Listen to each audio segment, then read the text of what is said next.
Welcome to Train Signal. You're watching a lesson on networking command line tools. And I will tell you that in this lesson, well, we're going to do just that. We are going to go through a list of command line tools and make sure that you understand what they do, and then I'll even go in and demonstrate some of them for you. So the first couple of commands that I want to go over with you are very similar in nature. Not only are they named similarly, but the functionality is pretty much the same. These two commands are ipconfig and then ifconfig. Now both are used to view TCP/IP configuration. The difference is ipconfig is for the Windows operating system, whereas ifconfig you will find in things like Unix, Linux, and Macintosh. We will take a look at the ipconfig utility in just a few minutes. Now this next utility, I will tell you, is one that is the most powerful yet most simplistic utility out there. And the name of this utility is ping. Okay, it's just simply the ping command. And this is something that many people have heard of because, well, you hear it used all the time. You'll hear people say, can you ping this? Can you ping that? And this is something that is simply used to check for connectivity between networking devices. So when somebody comes to me and says, I can't see the such and such server, or I can't get to this, or I can't get to that, the first thing I will ask is, can you ping it? And we'll see in a few minutes here when we go in and see the utility in action exactly what that means when I say, can you ping something? Now the next command is the ARP command. And you may recall from another lesson where we talked about ARP being a protocol, right? It's the address resolution protocol, and that protocol has to do with the resolution between IP addresses and MAC addresses.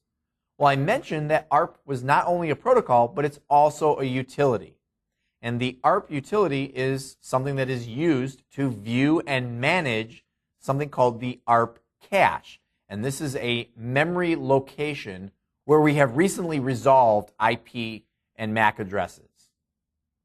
Now here's another couple of commands, just like we saw before with the ipconfig and the ifconfig. They're very similar in name and they are also similar in function. And they both, I would refer to them both really as traceroute, whereas one is traceRT and then the other one is spelled out traceroute. Now the traceRT command is what we would use in Windows, whereas the full spelled out traceroute command is what you would see in the other operating environments like Unix, Linux, and Macintosh. Now what does this command do? Well, basically it will lay out the full path that is being taken from point A to point Z.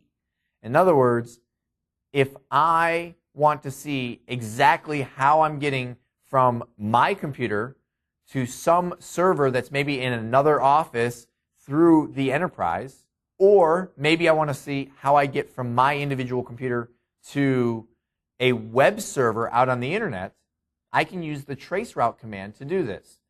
This is also a great way to troubleshoot if you're not getting to somewhere, right? Maybe if I have a client who says, I can't see a certain server in our enterprise, well, as much as I told you, the first words out of my mouth will be, can you ping it?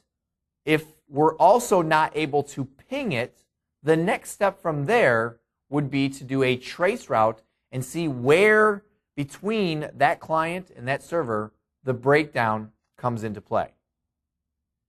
Now there's another couple of commands that are not similar in name, but they are similar in functionality.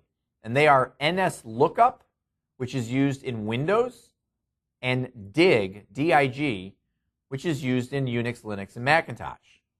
Now, one thing that I will point out to you is that NSLOOKUP can also be used in those other operating environments, but DIG is considered to be more powerful and therefore the preferred utility for those operating environments.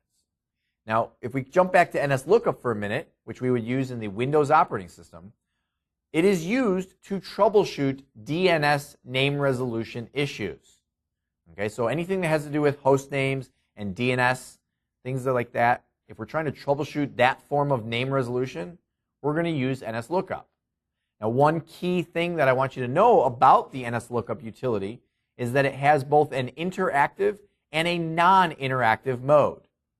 What this means is you can go to your command line in a Windows environment and just type NSLOOKUP, and will take you into the NSLOOKUP prompt.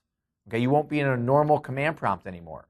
And then from there, you can type different commands that work within the utility, or you could type out an entire command where you have NSLOOKUP and then various switches that follow the command to get a result just from that one command. And that's something that you would do if you were scripting your NSLOOKUP command. You would just want to put the entire command with the switches so you can just get your result. Whereas the interactive is more if you were sitting at the computer and you wanted to work your way through this troubleshooting process. That said, I will tell you that where I mentioned that NSLOOKUP can be used in other operating environments, the one drawback is that you do not have that interactive mode.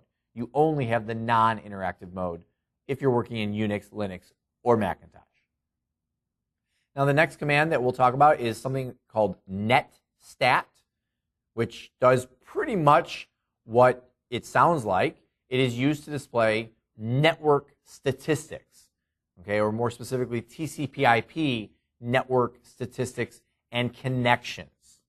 Okay, so if you are trying to troubleshoot a network problem, it can come in handy to see certain statistical information about what's going on with the network. And then we have another statistical-based utility. It's also a utility that's not used so much in today's networks, and I'll explain why in just a moment here, but it's NBTstat, and this is used to display something called NetBIOS statistics. And this has to do with statistics revolving around your NetBIOS names, which is why you don't see it used too much anymore, is because NetBIOS names are not used that much anymore. But if you are in an environment that uses NetBIOS names, NBTstat can help you in troubleshooting those NetBIOS name resolution issues. And before we jump over to a demonstration of some of these tools, there's one last command, and I will tell you, I'm not really going to go into much detail, nor am I going to demo this command, because we do so in another lesson on routing, but it is the route command. And this is a command that is used to manage the routing table from a command prompt. Okay, so now that we have gone over all of the various network command line tools, I would like to show you how a few of them work. So let's go take a look. All right, so here we are looking at my desktop, and the first thing I need to do if I want to show you command line utilities is, well, we need to know how to get to the command line. Now, this is Windows 7 that we're looking at here, and in this operating system, you click on the Start menu, and there's a number of different ways you can get to the command line, and by the way, it's actually called the command prompt, which you'll see that right here. It's here because I've accessed it recently and or often, so Windows 7 will put up the things that you've looked at recently right there on your Start menu. You can also find it through all programs and accessories, and there's your command prompt. Or what I like to do is just right down here in the search box, just type in CMD, and then there it is. So that's your command prompt. From here, the first command I'd like to show you is ipconfig. So let's type in ipconfig and hit enter. And you get some basic IP configuration information. You'll see that I have my IP address, my subnet mask, and my default gateway. Yes, there is some other information. First of all, I'll point out that there is an IPv6 address. I'm going to skip over pretty much everything IPv6 in this demonstration because it's not that IPv6 doesn't matter, it does. But just to get through showing you the utility and to stay simple and consistent with it, I'm just going to show you the IPv4 stuff. I'm also just not going to always talk about every single item because you'll see in just a moment here, there's a lot of extra information that comes with some of these utilities, and I could literally spend hours going through every nook and cranny of these utilities. And some of this you're going to have to find out on your own but I'm going to hit the high-level stuff that you should be looking for all the time. And to give you an example of how you can go through and learn this stuff on your own, one of the really cool things about command line tools is that you can type in the utility. So I'll type in ipconfig. And then you can go ahead and put in /? And this is not just for ipconfig. This is for pretty much every command line utility there is. And when you do that, you get help. And there's a lot of help. Matter of fact, I have to scroll back up here to see everything. Okay, so you'll notice here that here are all the different options that I can do with ipconfig. Some of the common ones are /all for displaying full configuration information. If you've ever heard anyone say, hey, can you do a release and renew? They're talking about doing an ipconfig /release and /renew, and that has to do with releasing your IP information from the DHCP server and then renewing it. There are also some DNS-related commands, and these do come in very handy when troubleshooting DNS, and they have to do with flushing the DNS cache, which is a locally cached copy of recent name resolutions, registering with the DNS server, and displaying the cache. So again, as I mentioned, I can't go through every single tiny little detail, but the good news is you can on your own. It's all laid out for you in great detail. Okay, you get the full syntax of everything. They give you the options, and they give you some examples of how these things can be used. Now, one that I am going to show you right now is I'm going to do an ipconfig /all. And you'll notice I get a lot more information. And I'm going to scroll up until we can see the ipconfig /all. There we go. I get a lot more information listed here. To be specific, let's look at some of these. Here's our physical MAC address. I can see whether I'm a DHCP client or not. If I scroll down, I still have my standard IPv4 address as well as my subnet mask and my default gateway. I see information about my DHCP lease since I am a DHCP client. I see who my DHCP server is. And then down here, this is probably the next most important information, my DNS servers.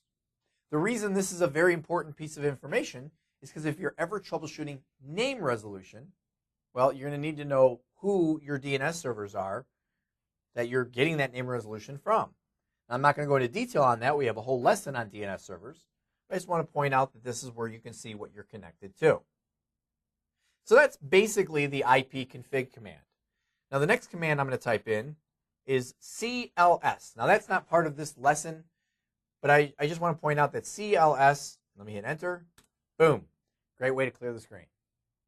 Get all the clutter off the screen so you can start without being distracted by everything else. So moving on to the next network command line tool, that would be the ARP command. I want to show you ARP. And the first thing I want to do with any command is put in a /?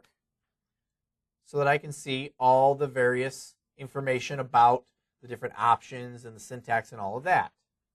The very first one here, you'll notice ARP-A. It's to display the ARP cache. Okay, display your ARP entries. So let's actually do that. I'm going to type in ARP-A.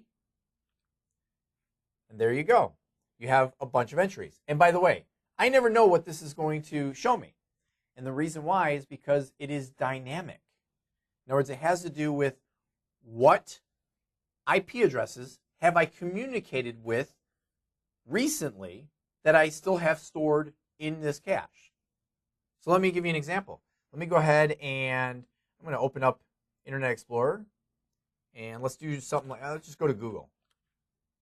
Now, why am I doing this? Well, I'm doing this just because, let me close this. I just wanted to make connectivity outside of my network. And what I want to show you here, if I come back and do the ARP-A command again, no, I don't get an entry for Google or for Google's IP address. And that's because I'm on an internal network. What I did get was the IP address of my router, because that's what my computer communicates with via MAC address. Only things on my network.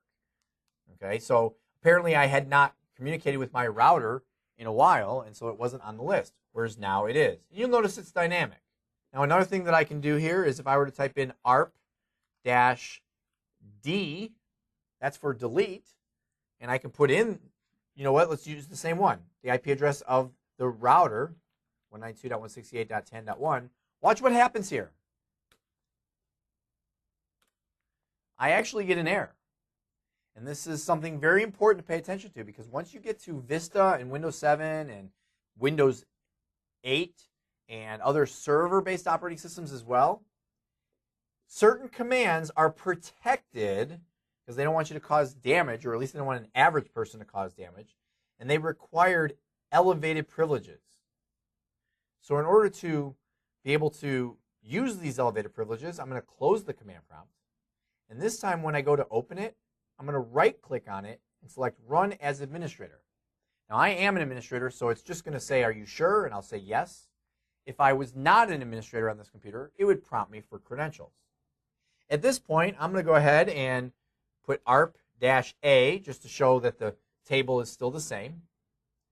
And now I'm going to put in ARP-D 192.168.10.1. Hit Enter. And look at that. It looks like nothing happened. Right? You don't get a confirmation, you don't get an error, but something did happen. Because if I put in ARP-A again, you'll notice that 10.1 is gone. Now, you may remember that when I typed in this command the first time, 10.1 was not there. These dynamic entries will disappear if I don't have communication with them. The point behind using the -D command and manually deleting an entry is if you saw something that was just wrong and you didn't want to wait a certain amount of time to let it disappear on its own. Now, I'm not going to go into any more detail here on the ARP command, because I will tell you that this is somewhat, kind of a thing of the past. I mean, the command is still valid. The tool still has the same purpose. It's just the way things have moved into such an overall dynamic environment. It's very rare that you'd have to come in here and manually manage the ARP cache. Now, the next command I'm going to show you, and then I'm going to actually come back to ARP for just a quick moment. And the next command I want to show you is the ping command. So I'm going to just type in ping and then an IP address. And guess which one I'm going to do? The router. Okay, I'm going to put in 192.168.10.1. I'll hit Enter. And you'll see I get these replies. Remember, I said this is the most simplistic yet most important tool and most powerful tool there is. Okay, because this is showing connectivity. This is proving with these replies that I have connectivity with my router. When it comes to troubleshooting connectivity, it's all about doing the ping command. It's all about saying, do I have that ability to connect with that particular device? Now, I just want to show you before we go any further into ping that if I do ARP/A, guess what's going to show up again? That's right, you guessed it, 10.1. I just wanted to show you that having something put into that ARP table really has to do with any form of communication. I showed you by opening up an internet browser and going out to an internet website, which means I have to go to my router, and then I also showed you through a simple ping command. All right, so back to the ping command. If I do ping/?, you will see that there's a number of different options here, and they have a lot to do with forcing specific connectivity type scenarios. One of the switches that I've used many times is the -T command right up at the top. And you'll see that this says it'll keep pinging until stopped. Okay, because remember, when I did ping 192.168.10.1, how many replies did I get? I got 4 of them, and then it's done. If I were to put in the same command, ping, but this time put -T and put in the IP address, you'll see here that this is going to be a constant stream of replies. It's never going to stop until I tell it to. It'll either stop if I close the window. Okay, I could either close my command prompt, and that would make it stop. Or I could hit Control-C, which is a way of breaking into the current command. Now, why have I used this, and why does this come in handy? Well, very often if I cannot connect with something. Rather than try to do something to fix it, then try to ping and it fails, then I try to do something else and then try to ping and it fails, and then do something else and ping and it fails. What I find is it comes in handy sometimes to just say ping-t, and by the way, let me go ahead and ping a bogus IP address. I'm just going to put in 192.168.10.2. I don't believe exists on my network. There we go. And it just, nothing happens. Now in this case, I'm getting destination host unreachable. The other option that you sometimes get, depending on what it is exactly that you're looking for, is you'll get a timeout. But either way, if I go ahead and did that with a -t, it would just keep giving me the error again and again and again until I have fixed the problem. So sometimes it's a great way to sit somebody down in front of a computer and say, give me a holler when it's fixed. Or even you yourself may be looking at the computer, and rather than having to just keep going back and typing the ping command, you'll know once it's fixed. Now again, there are many more things you can do with ping. You can change the size and the delay and things like that. But really, when it comes down to it, using ping in its just simplistic fashion sometimes is better than anything else. Now, one other thing I will point out that ping can help you with is it can help you to see if you have a name resolution problem. Okay, so if I were to go ahead and ping google.com, look what happens. The very first thing it does is it resolves the IP address. It shows me the IP address for Google. If I were to have a problem where somebody says, I can't get out to a certain website, what you could do is you could ping the name. And it doesn't have to be websites. It could be an internal server. It could be anything. If you ping the name and it gives you an error saying can't find that name, then you know you have a name resolution issue. If you see an IP address, but then you don't get these replies, then you know that it's not a name resolution issue. You know that it's an actual connectivity issue. Okay, so that is the difference. So again, ping really has the capability of being a very powerful utility, even though, again, it's just as simplistic as they come. Ping, name or IP address, do I have connectivity, yes or no? Let me go ahead and clear the screen. And let's take a look at traceroute. So I'm going to put in trace, and because this is Microsoft, it's just trace RT for traceroute. And what I'm going to do with the traceroute command is I'm going to put in the name or IP address of somewhere that I want to look at the entire path. So the example that I'll use here is we were just using Google, so let's do it again. I'm going to put in google.com, and when I hit enter, you'll notice that there are a series of entries that I'm going to get here. It starts off, once again, with some name resolution. Okay, it resolves that IP address. But then instead of just getting replies, I'm going to see a series of entries here, and there's quite a few. As I'm talking through this, you'll see them appear. There's a series of entries that will be made, and what this is showing me is this is showing me exactly how we're getting from this computer that I'm at right now out to one of the Google web servers. So you'll notice the first hop was 10.1. That's my router, right? My computer said it's outside my network. I have to go to my router. Then from there, I can tell you that 1.253 and 1.254 are a couple more routers out in Train Signal's network. Okay, so once we leave my office, in the Train Signal network, we have a couple more routers that we can go through. So it goes to 253, and I will tell you, this 1.253 address is actually a switch, not a router, and that switch has then been configured to pass it along, if it's meant for the internet, out to a router that's at 1.254. Then from there, all the rest of this that you see is all internet stuff. And that's stuff that I don't really know anything about.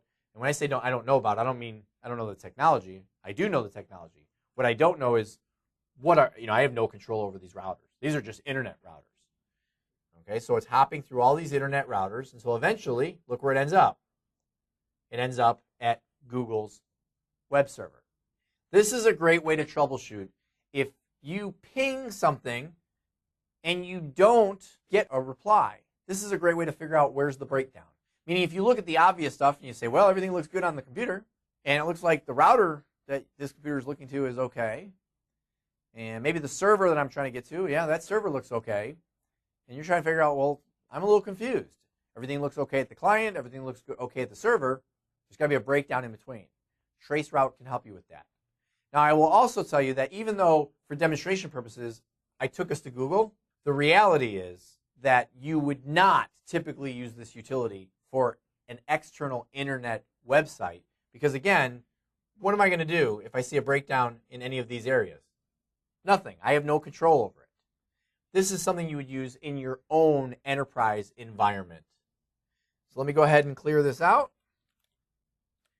And then the next command I want to show you is netstat. I'm going to do /?mark here, just because I want to show you that this is a utility where we can look at, well, network statistics. Okay, so when it comes to troubleshooting, you look at a bunch of statistics about things going on in the network. So you'll see there's a lot of different options available, although this top one here, -A, which talks about displaying all the connections and listening ports. So let's go ahead and do that. Netstat -A. Okay, you can see, and by the way, this right here where it says video-PC, that is a proper name, meaning that is the name of this computer. So anywhere you see that, that's what you're looking at. Okay, and this just shows a bunch of ports that it's listening on. Okay, so that's one thing good to know. If you want to know that the computer is listening on various ports. And I will tell you, at this point, it's going to be really difficult to go into great detail on all of this information because unless you've already learned about the specific ports and protocols and things like that, a lot of this is going to just look like foreign information. One of the key things we can notice here is that under Proto, it shows either TCP or UDP. Okay, that's from the TCP/IP protocol lesson where we learned about the transport layer protocols, TCP and UDP. I can also do a netstat-O, and you'll notice that it's showing me active connections, and it's blank because I'm not currently connected to anybody. So if I were to do something simple like open up a web browser and go to Google, go ahead and come back to my command prompt and do the same command again, netstat-O. Look at that. Now I have a couple of entries. And if I were to open up another tab over here on my browser, and let's say I go to train signal, come back here to my command prompt, do the same command again. Ooh, look at that. Now I have a lot more entries. And really, when it determines how many entries, it depends on what exactly the website's doing and how much activity there is, how much information there is, where else things are linked out to. Okay, so there's not a whole lot, again, that I can go into in much more detail here without, including other lessons in with it. But I will tell you that overall, Netstat is a great way of just seeing what's going on with the network and taking a look at the connections that this computer is either making or is available to make. So let me go ahead and close the browser in the background here. I'll just close all my tabs and clear the screen. And one last utility that I'd like to talk to you about is the NSLOOKUP command. And remember, there's both an interactive and a non-interactive mode. So let's start off with non-interactive, where I just type NSLOOKUP, and then I'm going to add some information to it. So I'll say Google, since we've been picking on them the entire demonstration here, .com. And I'll hit enter. And you'll see here that first of all, there's nothing within my own local network here. My own DNS servers are not authoritative for Google.com. Okay, meaning the information for where the Google.com servers are that stuff's not listed in my own local DNS server. And that's why here it says server unknown. It's pointing to my DNS server, like that's where it's going to at least go to, but it's non-authoritative. So the non-authoritative information is that you'll see that Google.com resolves to a number of IP addresses, right? And we know that because Google is a large enough site that there's not just one server out there. There's many servers out there. Matter of fact, there's more than just what I even see listed here. These just happen to be some of them that are probably in my local proximity, so they're being sent back to my local DNS server when it checks in with others. Now, if I want to do this from an interactive perspective, I just type NSLOOKUP all by itself and hit enter. And you'll notice that instead of getting back to a regular command prompt, I have a slightly different command prompt here, and that is the NSLOOKUP prompt From here, I could go ahead and type help, and I get information about all kinds of different things that I can do within NSLOOKUP. Now, I'm not going to spend a lot of time on this because, again, I want you to understand what the command is. You know, you can do an entire lesson. Matter of fact, I could do an entire course on everything that you can do with NSLOOKUP.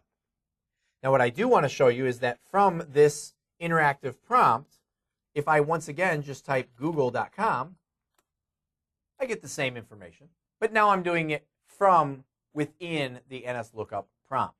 Now, that's not necessarily significant as far as whether I did this interactively or not. I mostly just want to demonstrate the fact that you can do it from either direction. Typically, if you are sitting at the computer and you are trying to troubleshoot something, you are going to go into the interactive prompt and work your way through NSLOOKUP, looking up all sorts of different DNS-based activity. Whereas if you were trying to script using the NSLOOKUP command, you would go ahead and do it non-interactively so that you could just enter it as a command. Now, to get out of this prompt, I just simply type exit. And that brings me back to my regular command prompt. And speaking of the command exit, if I go ahead and type exit from here, that's going to exit me out of the command prompt window altogether, because that is pretty much it for this demonstration. Now, I do want to emphasize one additional thing, and that is that even though you only saw it happen with the ARP command when I went to delete an entry, remember, I was in an administrative command prompt the rest of the way through this demonstration. There are many different commands that are going to require elevated privileges. I don't have them memorized. Matter of fact, I get burnt by it all the time.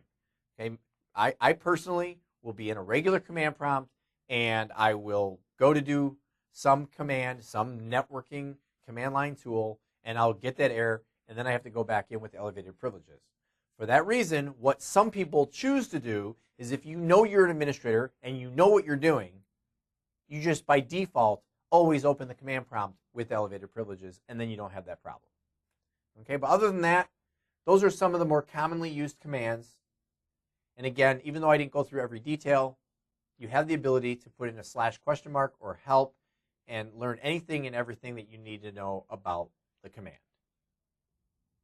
Okay, so that's pretty much it. I mean, we've gone through a series of commonly used and, quite frankly, handy networking command line tools to find what most of them were and how they work. I showed you a few of them. And I want you to practice and play with all of them. I want you to experiment in different networks and see what these tools really can do for you, because they can come in quite handy when troubleshooting different network problems. So while you're doing that, I'm going to go ahead and take a break, and I will see you in the next lesson.